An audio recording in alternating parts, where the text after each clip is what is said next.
Welcome back to Metal of Honour. I'm Yidna. This is going to be a tool making video, or a tool adapting video. There's a few comments asking me how to make these. There was already on my list of videos to make. I actually recorded it about a week ago, but I've just been so busy. This has been the first chance I've had to do the commentary. Hopefully I'll get it finished editing and on tonight. But these little mini felts, they're so good.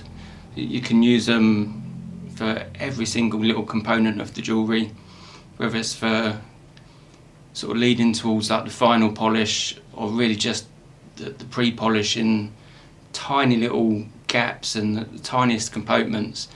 They're just nice.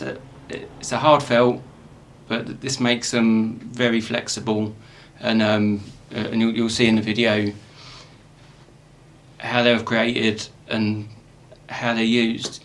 But these are just standard ones. You can't always get these everywhere in England, so I've put the measurements here. You can see like the 3.59, 3.6 mil-ish. I buy my ones in bulk, and I get mine from Germany, from a company called Fisher.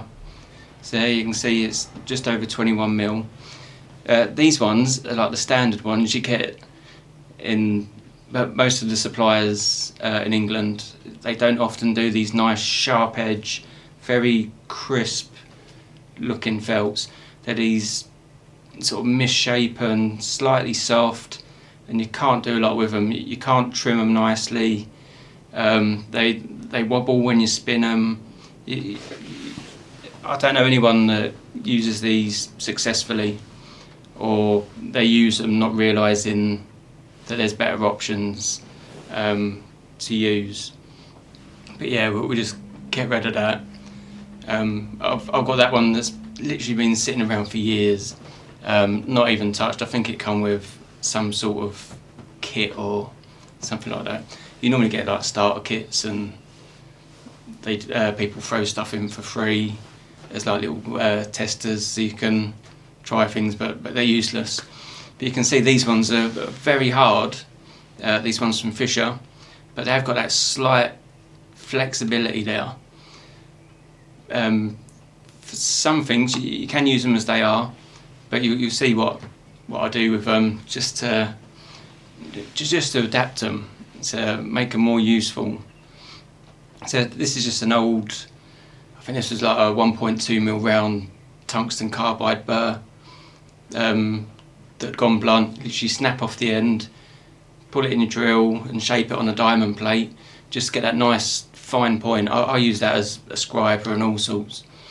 You can see how much area we're going to take off these, but it's aiming for about a third to remove.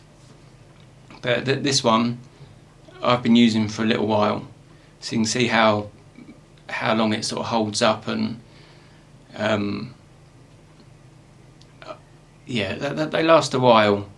You'll see later on in the video. It's only a short video. It doesn't take long to make these, but you can see straight away, like polishing this ring, when they're thinner, you'd actually see the disc spinning as in circular motion, as it should, but you see it's slightly, the actual flatness sort of curves around the ring and goes straight again as you take the tool away from the ring. And you can use these. I normally have a couple of fresh ones ready with the pre-polish, and normally have another separate few that are literally just for my green Dialux, like the final polish that I use on most.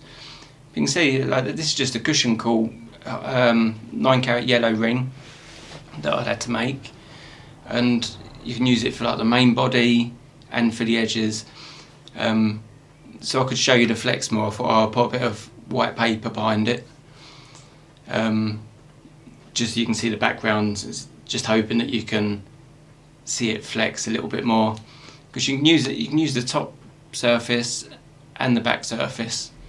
So like this is the underside. So quite often I would use this underside if I'm going around small little collets that I want to that I want to get I want to be able to see more. So it really depends on what component, what piece of jewellery you're making, whether you use the top or the bottom. But this way you can see how nicely that felt is flexing, and it saves so much time, so much time. And like this ring, you can see it's getting quite shiny. It's getting a good pre-polish there. And that ring was only taken up to about 800 grit paper, and the felt's so hard it just cuts into it, and yeah, it's lovely. But you can see with this tool, the right hand, I always lean on the bench peg or a bench or whatever you want, just something solid, and as you're spinning, you're going to slowly go into it and just curve it off to the right. Obviously the opposite if you're left-handed, but yeah, and you're just going to curve it off. And then even after you've trimmed this, like the main sort of like hips off of it, if you like, as soon as you've trimmed that bit off, you can always dress these with like little grinding stone, and you can sort of make them like to a sharper point if you want, or even make your own knife edges that aren't as harsh as the ones that you buy, because the ones that you buy pre-made of the knife edge felts can be a bit too hard, a bit too solid. But yeah, but that is literally how you make them. But it was so quick, I thought I'd just do a second one as well, just to show you. And if you want it a little bit thinner, you can go a bit further over. I wouldn't go too thin, because you'll just render it useless. This might take a couple of goes to get the angle right, and because when you're pushing in with the actual point, it's almost like you're sort of scooping out ice cream, if you like. You'll feel a bit of resistance there, and you'll just have to sort of curve it. But you normally buy these sort of 20 at a time or something, so you can allow for a couple to be messed up a little bit, but they're so useful. I've used these for such a long time in this way, and I've not seen many other people use these either.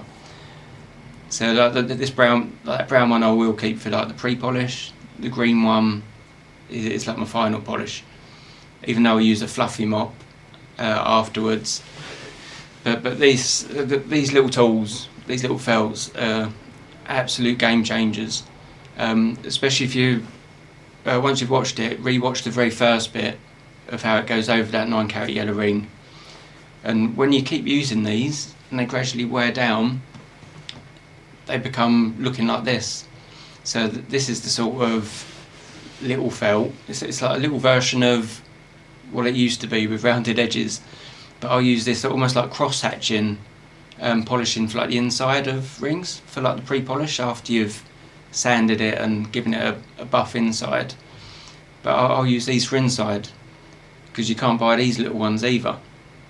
So, but the more you use the ones that I've just shown you how to make, you end up with like hundreds of the little versions, or like every step of the way as they're getting smaller, they all have a separate use. So here you can see the like from the start to the finish. But yeah,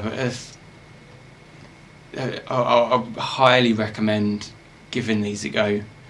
I'm sure you'll be able to find a supplier where you are, or in a country close by, that will do these.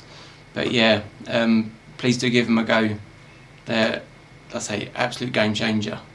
Thanks for watching. Hopefully the next video will only be a few days away. Yeah, you shouldn't have to wait so long. But there's going to be lots more videos like this. The next video isn't a tutorial, it's more of a sort of fun one that I find a bit easier to record when I'm really low on time. It also helps me make a video that you can watch how I sort of make like random things as well. So it won't have a voiceover throughout the whole thing as a tutorial. It's more of a fun one. and kind of help me keep my sanity and sort of manage my time better. But hopefully you'll enjoy that one. Please keep watching the channel, like, subscribe, put in a comment down below is the most useful thing or the most helpful thing that you can do, as well as liking. Even if it's just a thumbs up or a thumbs down or an emoji or something, absolutely anything will help. But yeah, thanks again for watching, and I'll see you on the next one. Appreciate it. Thank you.